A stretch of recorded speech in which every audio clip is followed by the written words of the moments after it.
Tēnā koutou, tēnā koutou, tēnā koutou koutou. And welcome everybody to this service of the Auckland Unitarians, and welcome to those on Zoom. And especially welcome to Alexandra.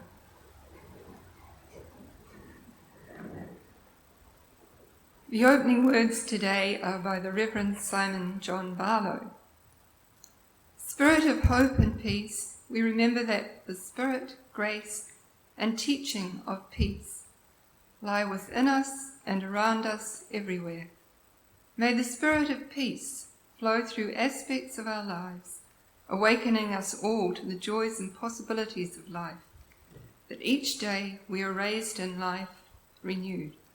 Would somebody like to light the chalice, please? Thanks, Viv.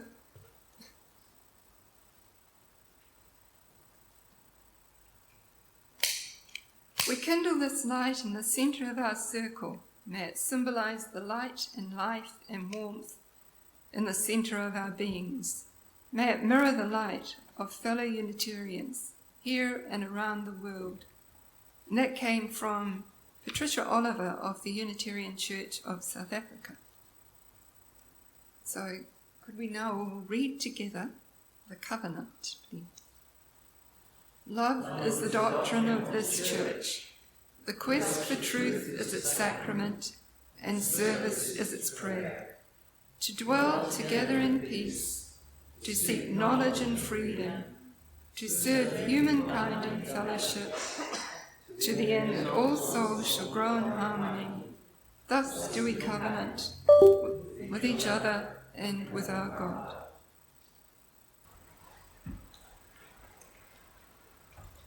So I've got a reading. It's a poem by Nancy Fox, who was a member of this congregation for many, many years and remembered with love. So as Alex said, she read this 12 years ago when I was doing this service. It's called Confession of a Pacifist. I stood on the curb and watched the ranks go by. Sheep on the way to the slaughter, fools on their way to die. I was hot with scorn as they marched down the echoing street. Scorn for their shining buttons, for the stamp of their stupid feet. But the sound of their marching beat on the gates of my heart, and it set me adrift in depths of pain I could not chart. I had borne no son. These were fools whom I scorned. So why did I stand on the curb and weep to see my sons go by? And she wrote that in August 1941. So now I'll ask you all to be peaceful, quiet, and we'll do a meditation. Just a chance for all of us to sit silently and let our thoughts and minds be quiet. Let this house be quiet, let our minds be quiet. Let the quietness of the hills, the quietness of deep waters, be also in us. So quiet that the noise of passing events and present anxieties, of random recollections and passing thoughts is stilled. So quiet that the marvellous stillness is like music. So quiet that we feel the very being which is the life of us all. So quiet that we are renewed, we feel at one with all others, at home in a tabernacle of stillness. So quiet that we sense the ripples of this pool of quietness and healing pass through us and out to the farthest star.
Frank.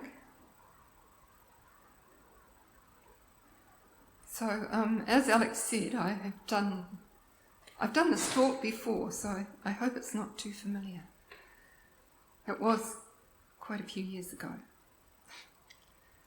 And I titled it Remembering Anzac Day Purposely, because it disturbs me to see or hear references to celebrating Anzac Day, when I believe it should always be a day of mourning for all those who died so futilely at Gallipoli, and all the others, whether they returned or not, who have gone off to war from New Zealand.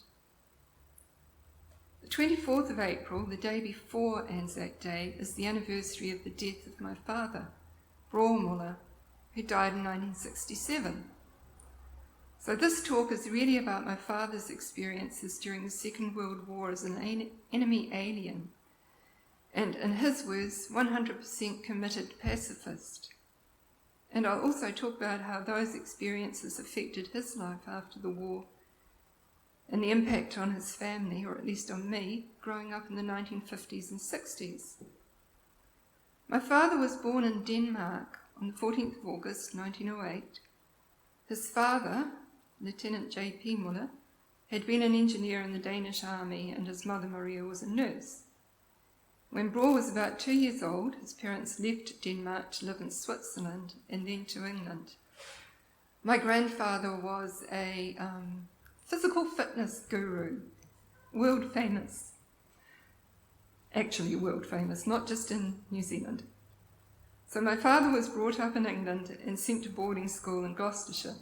After he left school in about 1925, he spent some time at a Danish folk school, an agricultural college, and during a long summer vacation in the 1920s, he toured Germany on a bicycle, learning the language as he went. After graduating from college, Bror went to Canada, where he spent a year working on a farm near Winnipeg. From Canada, he came to New Zealand in about 1930 and began his farming career on a small leasehold farm near Warkworth. During the next 10 years, he moved twice, the last time to 300 acres near Lee, which was coastal and had a great view of the sea from Parkery Hill. By this time, he had married Beryl, his first wife, and started a family. Although they had managed to get a mortgage for the farm from the Bank of New Zealand, this was the Depression, and money was scarce. It cost £5 to be naturalised, that is, to get New Zealand citizenship. And Bror, who considered himself a citizen of the world, never had a spare £5. So when war was declared in 1939, he was still a Danish citizen, able to speak German and with a German last name. He had also become known as a friend of the German naval commander Count Felix von Luckner, who was famous for having been captured during the First World War and escaping from imprisonment on Motatapu Island. In 1937-38, he returned to New Zealand as part of a round-the-world goodwill tour. On one occasion, he had stopped in Warkworth for tea at the local hotel. My father was giving a swimming lesson at the local primary school. Somehow the students heard that von Luckner was in town, left school, crowded round the hotel, hoping to get his autograph. Bror thought that the swimming lesson was far more important, so he asked the Count for 40 signatures in an exercise book and bribed his students to go back to school. The Count then asked Bror to organise a speaking engagement for him in Warkworth, so Dad became known as his friend. Germany invaded Denmark on the 6th of April 1940. Denmark then became enemy territory. Already an alien, my father was required to register as an enemy alien and to report regularly to the police station in Warkworth. When the local Patriotic League wrote asking for funds, Bror replied that being a pacifist, he was unable to support their cause. Life became very difficult for my father and his family. However, they continued to work and improve their farm. Bror was very interested in modern farming methods, and early in 1940, he constructed an electric fence, the first in the district, using old Marmite jars. made of white pottery as insulators. During 1939 and 1940, many people in New Zealand had become outspokenly anti-alien. In the Warkworth area, people descended from the Puhoi settlers who had been there for generations since the 1860s were discriminated against because of the Germanic names, even though most of the men had enlisted or were exempt as farmers from conscription. Sorry. The worst moment for my father came on 19th of June 1940, when the Niagara was sunk by a German mine just off Bream Head. The mines had been laid on the 13th of June by a German ship, and the Niagara, which was carrying gold to get money for the troops, was the first victim. The gossips of Warkworth immediately concluded that Bror had been communicating with German submarines through his electric fence. And the farm was raided by police, who found a pile of incriminating books from the Left Book Club. My father was doomed by being on record as a pacifist and socialist, as well as an enemy alien. He was forced to leave the farm, ordered to live in Auckland, report regularly to the police, and to work as directed. He was required to work in the naval dockyards at Devonport. Not surprisingly, although my father recounted this whole saga entertainingly, he was very bitter about the way he had been treated during the war. Our family never attended Anzac Day ceremonies. Instead, we marched on Hiroshima Day every year from 1961. Anzac Day in the 1950s and early 60s was a strange combination of holy day and mournful holiday. Ceremonies began with the dawn parades and continued through the day. Only returned service people were permitted to march. Parades were addressed by mayors or members of parliament. Hymns were sung and prayers recited. It was an odd mixture of admiration for military might combined with hopes for peace in the future. Children were expected to attend a sort of mini parade at school before Anzac Day, and we were issued with little paper strips with poppies printed on them, which we had to wear. I used to think that we were the only family not parading on Anzac Day, but I was wrong. During the war, all men between the ages of 18 and 50 were subject to conscription in the armed forces. Many volunteered when war was declared or as they turned 18. Women were never subject to conscription, but were manpowered to work in essential industries as the men left to serve. The only women who saw active overseas military service were volunteers, many as nurses, but others in administrative jobs.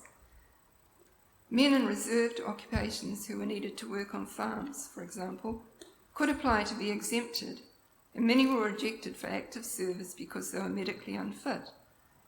Others stayed in the army but were never sent overseas. For some of these men, Anzac Day was a source of embarrassment, as they couldn't parade or join the RSA, and so they too avoided the whole day. Many of the men who had served wanted only to forget the horrors they had been through and chose not to participate in the ceremonies or the celebrations at the RSA clubs afterwards. Pubs were closed. And then there were the pacifists. They were never given any favourable publicity, but there were many men who had spent the war in prison because they refused to fight. Although there was supposed to be exemption from service on grounds of religious conviction, many men who applied were not given it. Those who objected because they were humanists or believed war was morally wrong, but did not belong to a Christian sect such as the Quakers or Jehovah's Witnesses, had no chance of having their objections recognised. Some were offered the choice of joining the ambulance service or working in administrative capacities, but most were simply imprisoned in punitive conditions for the duration of the war. Some of these men were kept in prison for nearly a year after the end of the war. The RSA demanded that they be kept in longer, not be allowed to work in the public service, and suffer many other consequences, though fortunately the government did not impose these conditions. For these men and their families, Anzac Day was a political statement in favour of war and militarism, and they were prevented by conscience from participating. It must have been very difficult for those who were Christians, whose churches supported the glorification of war and the sacrificial deaths of so many thousands of people. There were outspoken Unitarian pacifists in New Zealand. In 1917, as Unitarian minister in Christchurch, the Reverend James Chappell conducted services which became noisy political meetings, included topics such as war enables profiteers to stand on velvet while the poor stand in queues. Police took notes during a lecture tour of the West Coast that Chappell made in March 1918 and charged him with 2 counts of seditious utterance at Greymouth. The case was heard in the Christchurch Magistrates Court on the 10th and 17th of May. Chappell was convicted on both counts and sentenced to 11 months in jail. The magistrate described him as a dangerous man. Chappell alternated with William Jelley and others as a Unitarian minister in our church from 1939 to 1941, when he voluntarily withdrew, fearing that his public support for the advance of Soviet communism might create problems for us. Another was Frederick Sinclair, who was born in Auckland and trained as a Unitarian minister at Manchester College in England. His ministry was mostly in Melbourne and later Christchurch, and he was an uncompromising pacifist throughout the 1940s.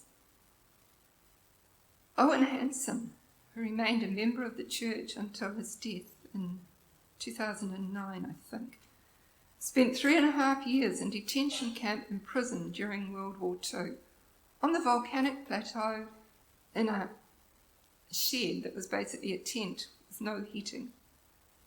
The court would not accept his claim of a rational rather than a specifically religious motivation for his objection to any form of territorial or military service.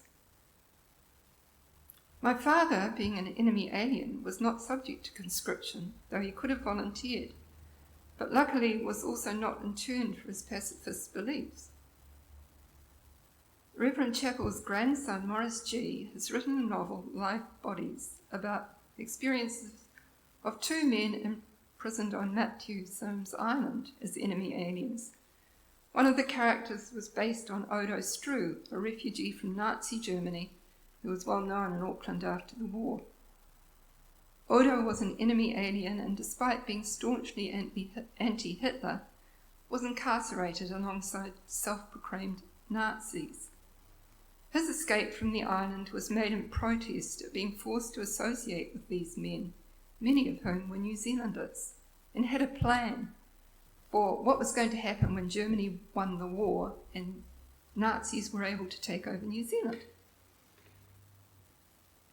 Anzac Day continued to be a national day of mourning and also celebration during the 1960s, but after the campaign for nuclear disarmament started in 1959, pacifists started to be more noticed.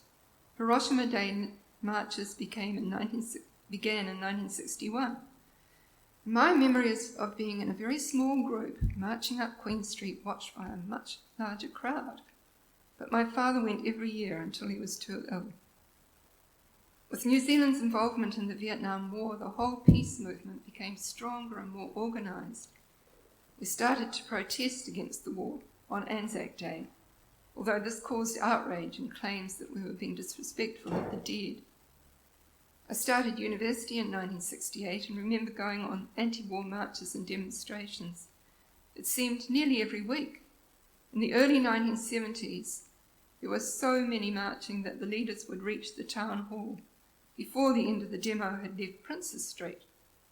We went down Anzac Avenue and all the way up Queen Street, usually 10 abreast, an estimated 30,000 people towards the end of the Vietnam War.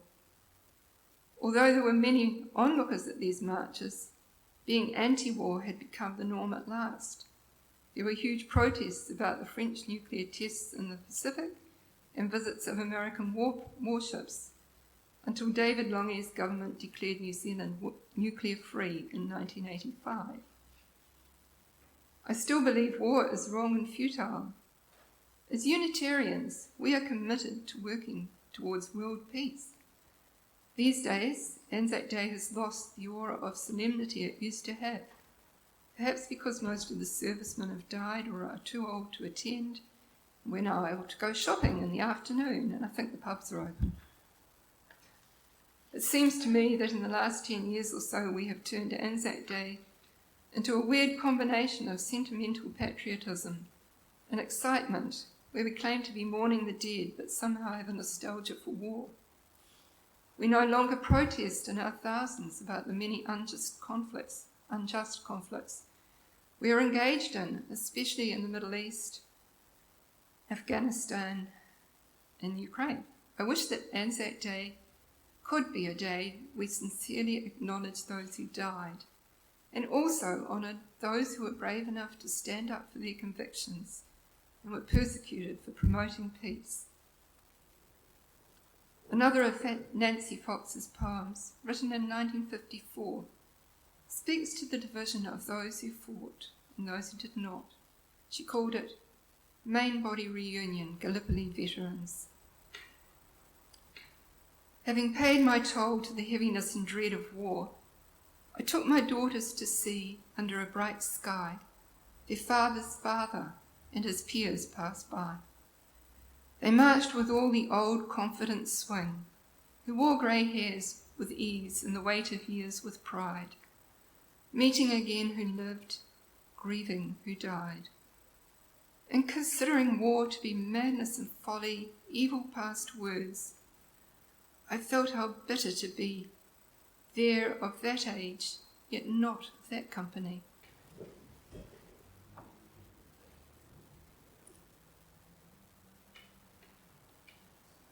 So, can you say with me the words for extinguishing the chalice? We extinguish this flame, but not the light of truth, the warmth of community, or the fire of commitment. These we carry in our hearts until we are together again. Thank you, Paul. Okay. So the closing words are by Frederick Gillis. May the love that overcomes all differences, heals all wounds, puts to flight all fears, reconciles all who are separated, be in us, among us, now and always. And it's time for the Postlude, which is a song by June Tarbell.